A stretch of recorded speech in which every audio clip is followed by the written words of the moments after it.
Perhaps one of the greatest challenges for neurodivergents coming to therapy is our struggles with trusting that other people will show up for us. Our lives are riddled with examples where people have ignored, dismissed, minimized, and mocked our challenges, whether they're executive dysfunction related, sensory related, or social challenges. We're not, for example, not understanding how to socially interact and what is expected of us.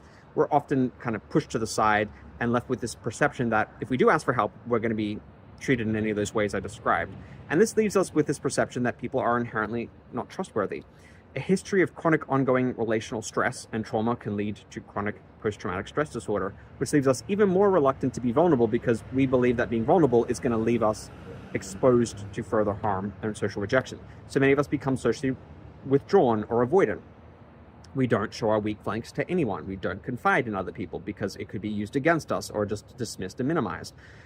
And so I know this intimately as somebody who's neurodivergent going to therapy for the first time. I didn't feel like my therapist would really get me or get my inherent challenges because they were so specific to my neurotype and my neurotype related challenges. And that was largely true when I didn't work with neuroaffirming therapists.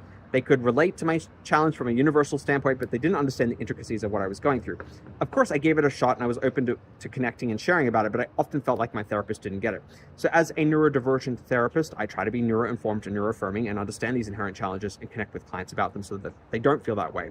But time and time again, I've had clients express to me that they were initially very reluctant to approach therapy because they were afraid this would happen again. And they have repeated history of this happening in their personal life. And also when they seek therapy, they didn't feel like their therapist got them.